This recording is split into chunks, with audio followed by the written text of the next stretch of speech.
Bonjour, nous voici pour une nouvelle capsule de conscience. Et aujourd'hui, j'ai envie de vous parler de l'hypersensibilité, être hypersensible.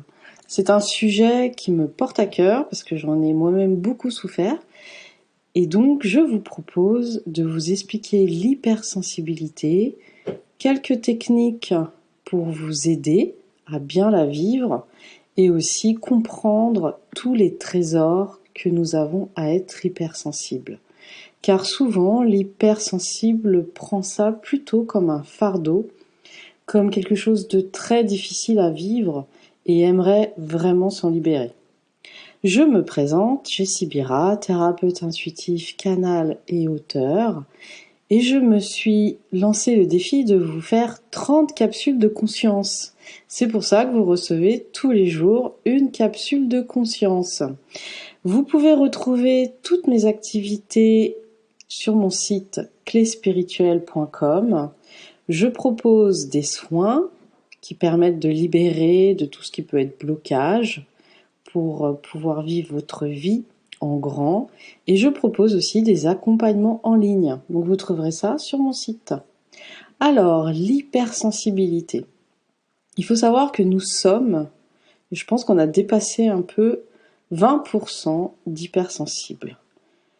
Et donc l'hypersensibilité, c'est une personne qui ressent plus fort, qui ressent en amplification tout ce qui est émotion, sentiment, sensation.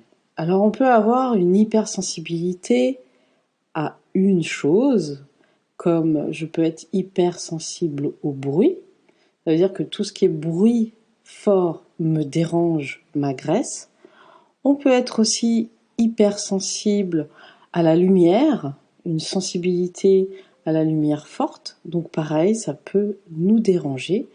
Et on peut être hypersensible de tout, c'est-à-dire au bruit, à la lumière, aux sensations, aux émotions, etc., etc. Ce qu'il faut savoir, c'est que l'hypersensible, il naît comme ça.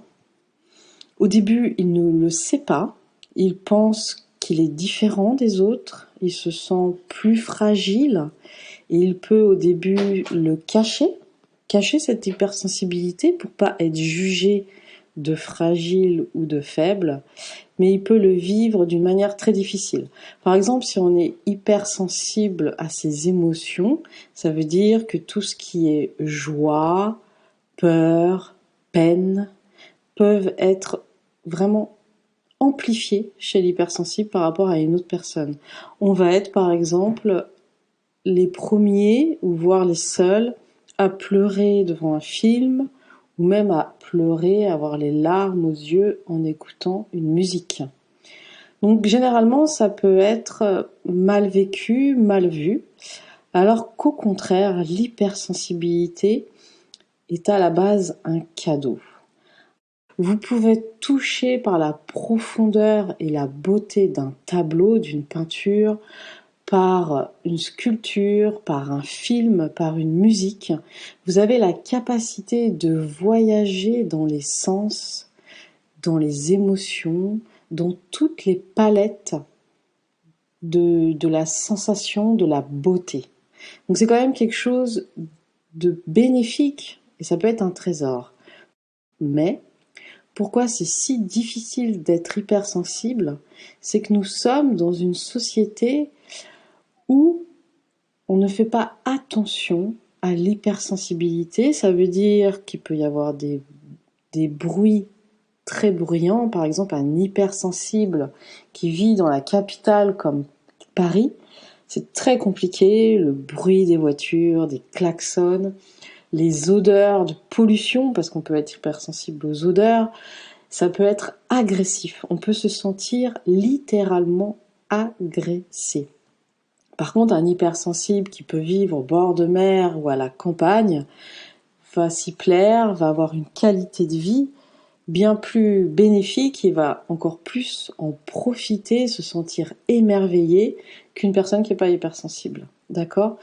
Donc un hypersensible, c'est très difficile dans notre société avec les personnes qui parlent de manière forte, des grossièretés, avec des films violents, où il suffit de regarder malheureusement le journal télévisé ou des publicités, des fois c'est très violent.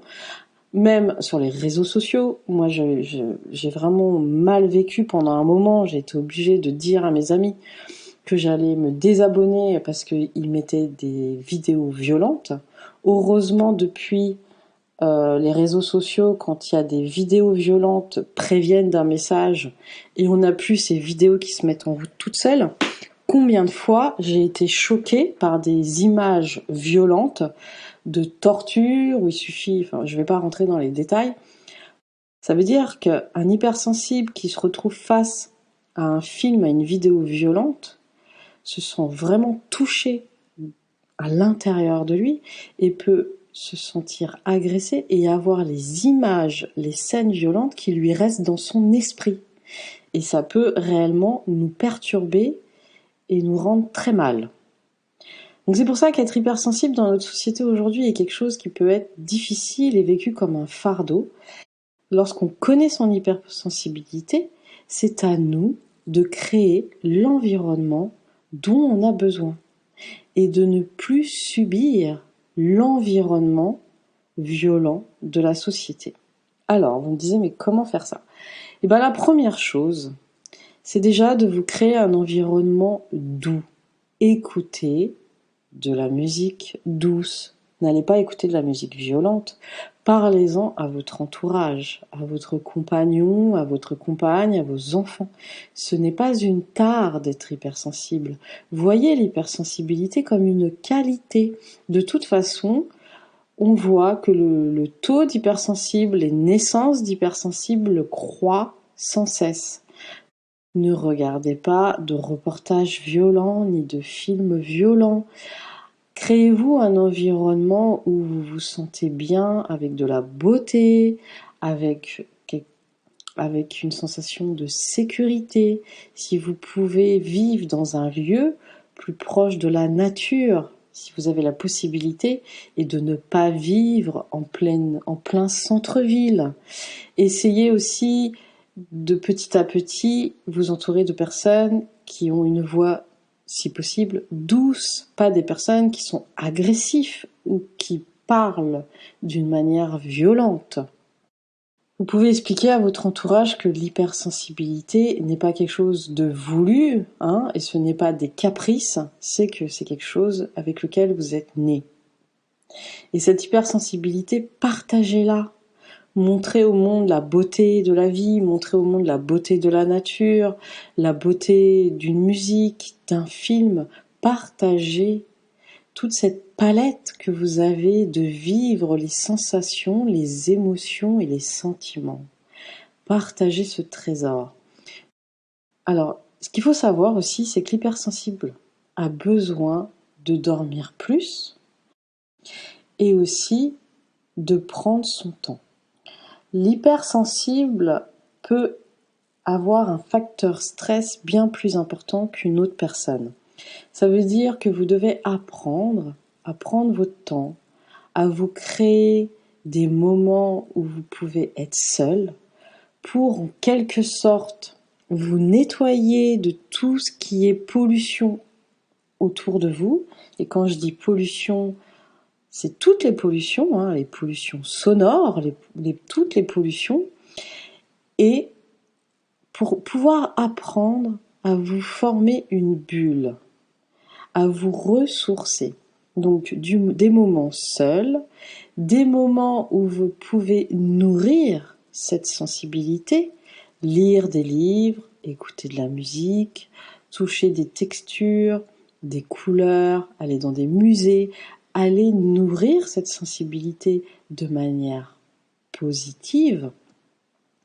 Prendre votre temps, ne surtout pas vous créer des agendas qui sont surchargés, parce que le stress va augmenter cette hypersensibilité et va vous rendre de plus en plus fragile et de plus en plus mal.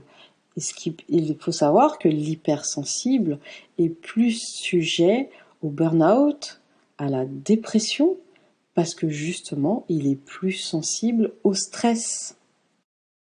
Donc attention dans le milieu professionnel, si vous sentez que votre hypersensibilité est exacerbée, n'hésitez pas à y poser des mots.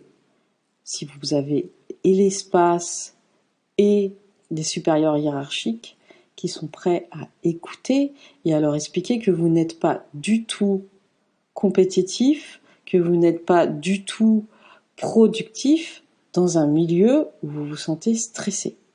Alors je sais que ça peut être un challenge dans notre monde du travail actuel, mais il est peut-être temps d'ouvrir de nouvelles portes de ce côté-là. D'accord ? L'hypersensible a besoin aussi de la nature, donc le plus possible, si vous pouvez au moins, au minimum une fois par semaine, aller vous promener dans un parc ou dans une forêt ou au bord d'un lac, c'est l'idéal. Et je rappelle aussi que notre hypersensibilité peut être exacerbée avec les phases de la Lune, qui est par exemple souvent en pleine Lune. La pleine Lune qui a tendance à faire ressortir toutes les émotions d'une personne. Donc, si vous vous sentez plus sensible, plus stressé, plus angoissé, regardez la phase lunaire. C'est peut-être tout simplement qu'on est en pleine Lune. Ça va vous permettre de comprendre votre hypersensibilité et de la canaliser.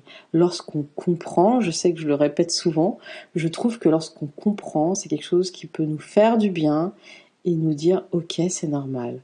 Par exemple, en phase de pleine lune, je vais peut-être faire des activités plus douces que d'autres. Et je vais peut-être moins charger mon emploi du temps, par exemple. D'accord ? Pour les femmes, il y a aussi une hypersensibilité par rapport à son cycle menstruel, c'est tout à fait normal. Et on peut aussi être hypersensible aux émotions des autres. Là, on part aussi sur l'empathie, être empathique. Peut-être je ferai une capsule dessus. Les hypersensibles ont aussi souvent l'empathie, donc ce qui peut rendre l'hypersensibilité encore plus compliquée à vivre. Voilà, donc être hypersensible, c'est un trésor, mais qu'il faut apprendre à nourrir et qu'il faut aussi apprendre à se connaître pour pouvoir vivre son hypersensibilité de la meilleure manière possible et de ne pas vivre ça comme un fardeau ou comme une maladie ou comme quelque chose qui vous fait souffrir au quotidien. Par exemple, si vous êtes hypersensible et que vous n'avez pas le choix, vous devez prendre le métro, les transports en commun, que vous devez passer par des environnements agressifs, pourquoi pas vous mettre des écouteurs et de la musique. C'est quelque chose qui peut vous aider à créer une bulle. Et aussi utiliser la visualisation pour vous créer une bulle de protection afin que tout ce qui est agressif rebondit dessus et ne vous atteigne pas. C'est aussi une solution. Sachez que si vous êtes hypersensible, il y a de grandes chances que dans votre famille, il y en ait d'autres et que vos enfants le soient. Donc plus facilement, vous pourrez canaliser cette hypersensibilité et vous pourrez accompagner vos enfants ou les personnes proches de vous dans votre famille qui le sont aussi. Voilà. J'espère que cette petite capsule vous plaira. Si vous voulez la partager à d'autres personnes que vous pensez hypersensibles, n'hésitez pas. Et si vous souhaitez me mettre des commentaires, je vous répondrai avec plaisir. À bientôt.